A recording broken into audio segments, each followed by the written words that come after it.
स्वागत है मेरे प्यारे मित्रों, जिन्होंने अभी तक इस कहानी का पिछला भाग नहीं देखा, पहले जल्दी से देख लो।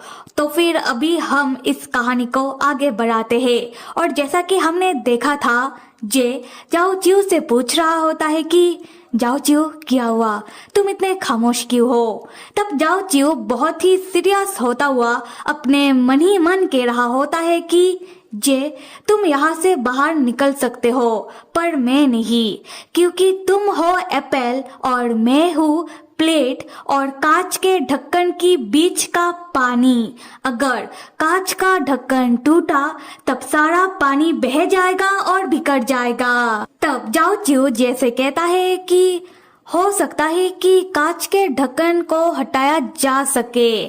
फिर हमें दिखाया जाता है कि सुबह के 10 बज चुके होते हैं। उसके बाद जाओ चिऊ अपना मूड सही करता हुआ अपने हाथों का हाई टेक ब्रेसलेट दिखाते हुए जैसे कहता है कि जे क्यों ना अभी हम मेरे हाथों के और पैरों के हाई टेक ब्रेसलेट की ब्लूप्रिंट को देखते हैं। जाओ जाकर उस ब्लूप्रिंट को लेकर आओ।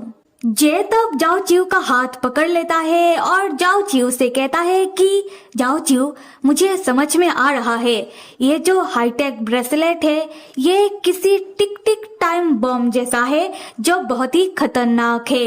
क्या मैं सही कह रहा हूँ? जाओ चिऊ तब इस बात का कोई जवाब देता नहीं। जे तब जाओ चिऊ को खींचकर अपनी ओर करता है और जाओ चिऊ से कहता है कि मिस्टर जाओ, अभी के लिए बहुत हो गया, तो फिर अभी जाकर तुम थोड़ा आराम कर लो। फिर जे जाओ चिऊ को बहुत ही धीरे से धक्का मारता हुआ स्टडी रूम से बाहर निकालने लगता है। तब जाओ चिऊ चिल्लाते हुए कहता है कि एक इंसान जो देख नहीं सकता उसके ऊपर इतना जुल्म मत करो।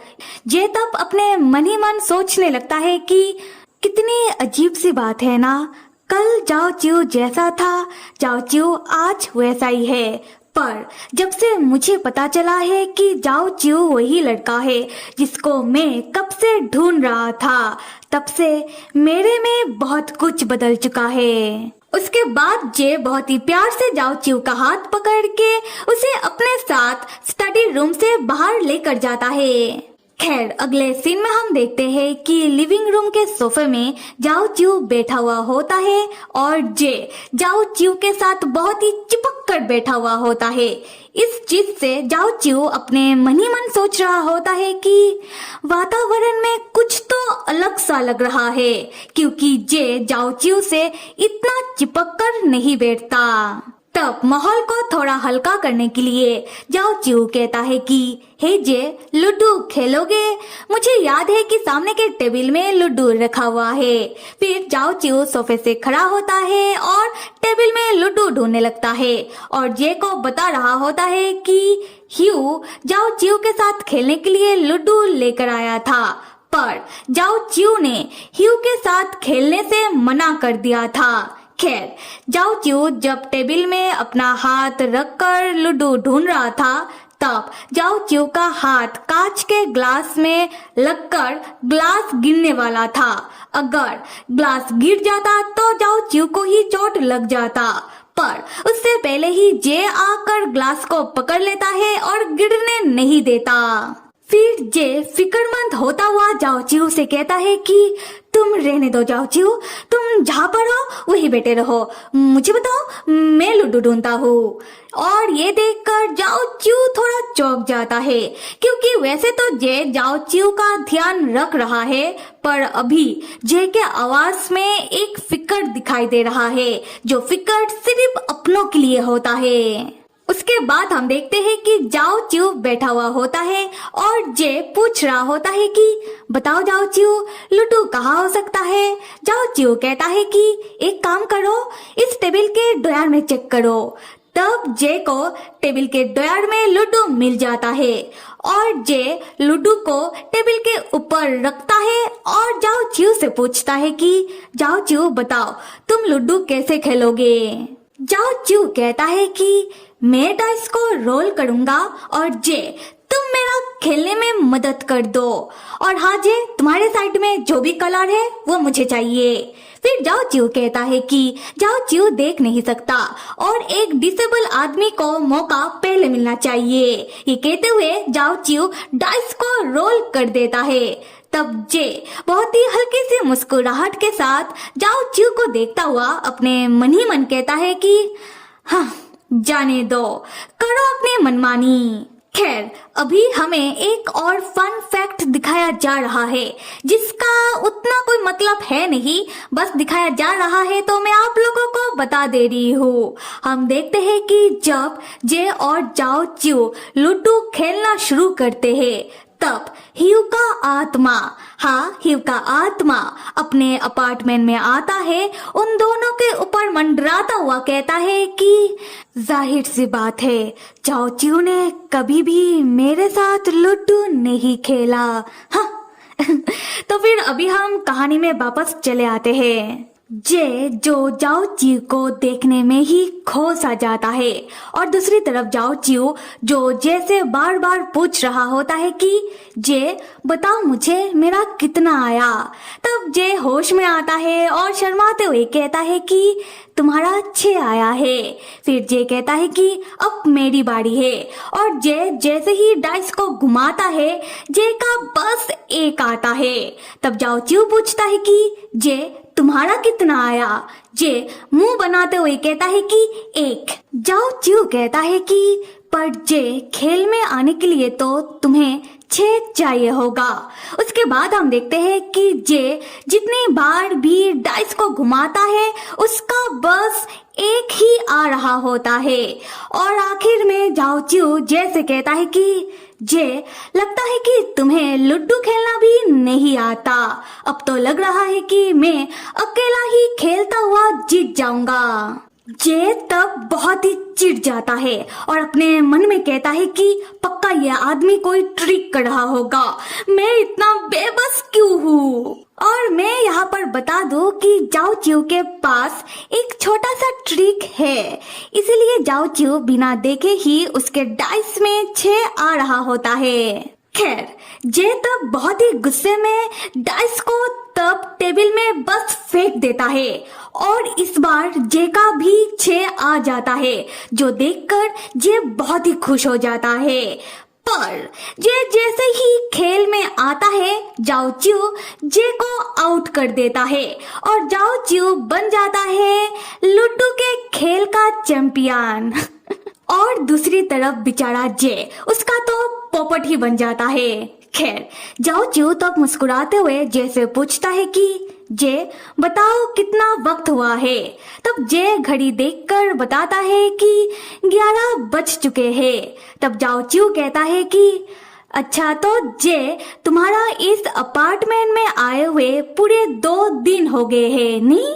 तब जे की नजर जाओ चिऊ के गर्दन की ओर पड़ता है और जाओ चिऊ के पास से जे को एक धीमी अच्छी सी खुशबू आने लगती है। जे तब तुरंत अपना नजरें दूसरी ओर कर लेता है क्योंकि तब जे को रोमांस के कीड़े काट रहे होते हैं। दूसरी तरफ जाओ चिऊ जो अभी थोड़ा उदास होता हुआ जैसे कह रहा होता है कि जे का तो मन करता होगा ना कि जे का पंख निकल आए और जे यहाँ से उड़कर चला जाए, खास करके जाओ चिऊ जैसे इंसान के पास से जो देख भी नहीं सकता, जो सिर्फ मुसीबत खड़ी कर सकता है। जे तब चिल्लाता हुआ कहता है कि नहीं जाओ चिऊ तुम ऐसा क्यों सोच रहे हो। तब जाओ चिऊ कह रहा होता है कि जब ह्यू ने जाओ चिऊ को अपने अपार्टमेंट में कैद किया था तब जाओ चिऊ बस यही सोचता रहता था कि जाओ चिऊ के पास करने के लिए बहुत कुछ था, पर अगर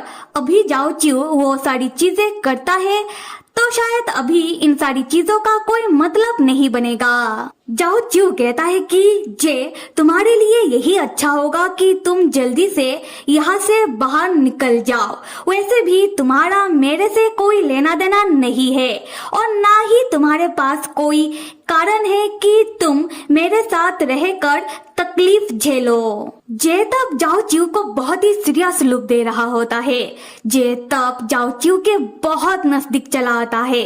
ऐसा लग रहा था कि जे जाओ चिऊ को किस कर ही देगा, पर नहीं, जे रुक जाता है और पीछे चला आता है। हम देख पाते हैं कि अभी जे का मुंह पूरी तरीके से लाल हो चुका होता है। जे जाओ चिऊ से कहता है कि नहीं जाओ चिऊ, ऐसी बातें मत करो।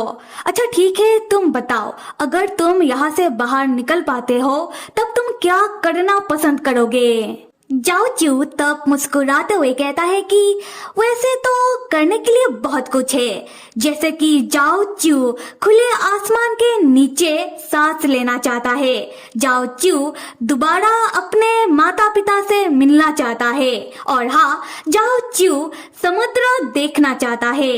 ये सुनकर जे पूछता है कि क्या जाओ चिऊ को समुद्र पसंद है? तब जाओ चिऊ के होठों में एक बड़ी सी मुस्कुराहट आ जाती है और जाओ चिऊ बताता है कि समुद्र बहुत ही खूबसूरत होता है। फिर जाओ चिऊ कहने लगता है कि जाओ चिऊ ने अपना पहला बार, यानी कि जाओ चिऊ ने अपनी पहली रात समुद्र में ही बिताया था। ये जानकर जे शर्मा जाता है और जे शर्माते हुए कहता है कि ओहो, पहला रात। तब जाओ चिऊ कहता है कि जे इतना ओहो कर रहे हो, क्या तुम्हें मेरा कहानी सुनने में कोई इंटरेस्ट है? तब जे कहता है कि हाँ, उसे जाओ चिऊ की कहानी सुननी है। तब जाओ चिऊ हंसते हुए कहता है कि पर जे तुम्हें तो लड़कों में कोई दिलचस्पी नहीं है ना, तो फिर मुझे नहीं लगता कि तुम्हें मेरा कहानी सुनकर कोई मजा आने वाला है, उल्टा तुम्हें अजीब सा ही लगेगा। पर हम जे को देखते हैं जो शर्माते हुए बस यही कह रहा होता है कि उसे जाओ चिऊ की कहानी सुननी है। तब जाओ चिऊ अपने मन ही मन कहता है कि लगता है कि ये मेरा कहानी सुनकर ही मानेगा। फिर जाओ चिऊ जे को बताने लगता है कि मेरा कहानी उतना कोई खास नहीं है, ये बहुत सालों पहले की बात है, जब जाओ चिऊ की आंखें बिल्कुल सही था। तब जाओ चिऊ अपना छुट्टियां मनाने के लिए क्रूज में गया था।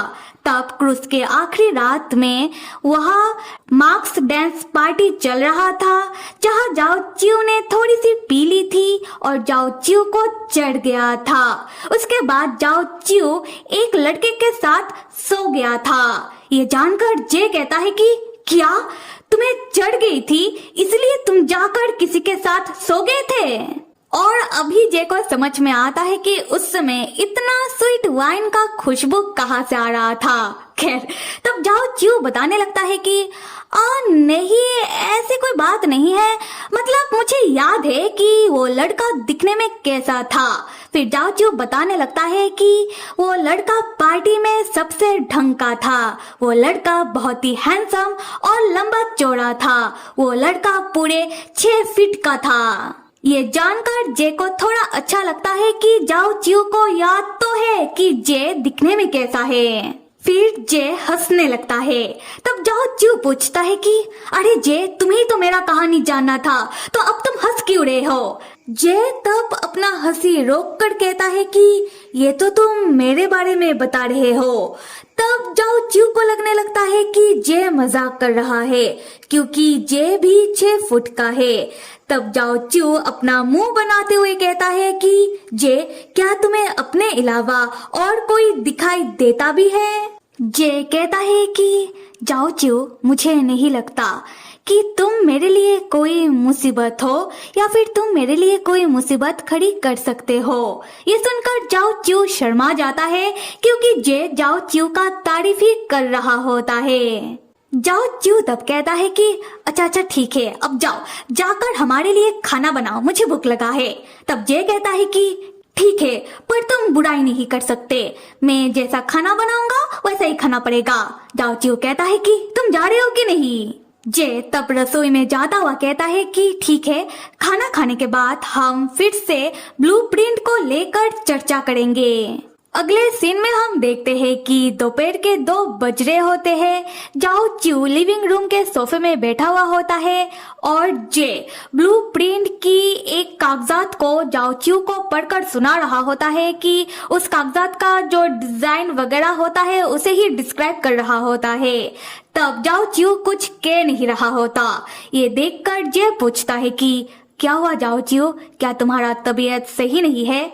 जाओ च्यू कहता है कि नहीं नहीं मैं ठीक हूँ। तब जे कहता है कि इस ब्लूप्रिंट का जो ये शीट है इसमें बस इतना ही है। जाओ च्यू तो बहुत ही सीरियस लुक देता हुआ सोफे से जैसे ही उठकर खड़ा होने वाला होता है और जाओ च्यू के हाथों में वो जो हाईटेक ब्रेसलेट होता है उसका रंग तब बदल कर लाल हो जाता है। जे इस चीज को नोटिस करता है और जाओ च्यू के नजदीक आता हुआ कहता है कि ये क्या जाओ च्यू, तुम्हारे हाथों का हाईटेक ब्रेसलेट का रंग कैसे बदल गया? तब जाओ च्यू तुरंत अपना हाथ पीछे लेता हुआ कहता है कि छूना मत।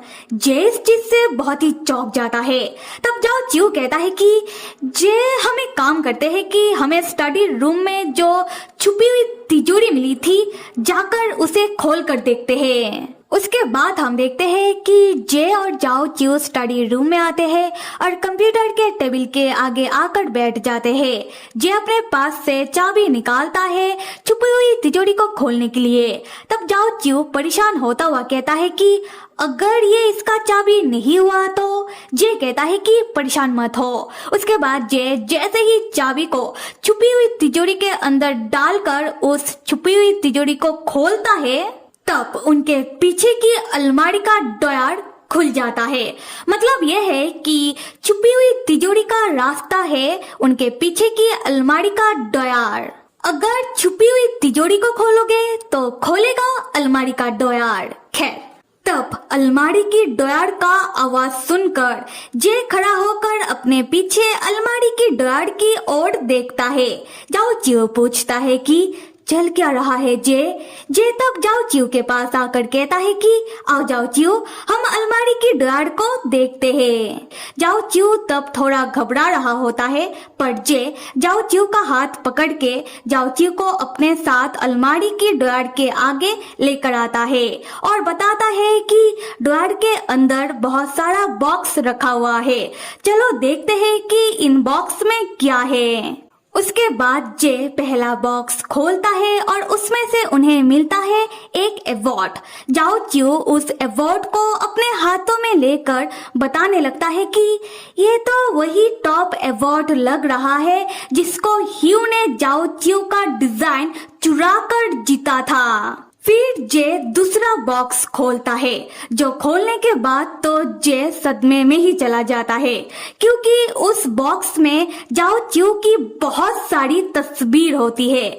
कुछ कुछ तस्वीर तो बहुत ही नॉर्मल सी होती है जैसे कि जाओ च्यू अपने क्लासरूम में सो रहा होता है या तो जाओ च्यू लोगों के साथ बात कर रहा होता है।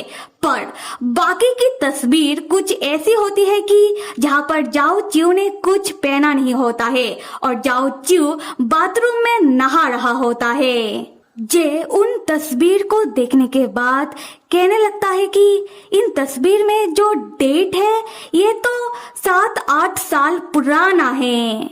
जाओ च्यू तब पूछता है कि क्या हुआ है जे? पर जे तब जाओ च्यू को कुछ बताता नहीं और उन तस्वीर को जल्दी जल्दी में बॉक्स में डालकर रखने लगता है ये कहते हुए कि कुछ नहीं। पर जाओ च्यू तब जे का हाथ पकड़ लेता है और उन तस्वीर को छीन लेता है और जाओ च्यू उन तस्वीर को अपने हाथों में महसूस करता हुआ कहता है कि ये तो तस्वीर लग रहा है। जाओ च्यू पूछता है कि क्या ये तस्वीर जाओ च्यू की है? खैर तब जाओ च्यू कह रहा होता है कि समझ में नहीं आता कि ह्यू इतना ऑब्सेस क्यों है एक ऐसे आदमी से जिसने ह्यू को बस अपने छोटे भाई जैसा माना है। ये कितनी दुख की बात है ना।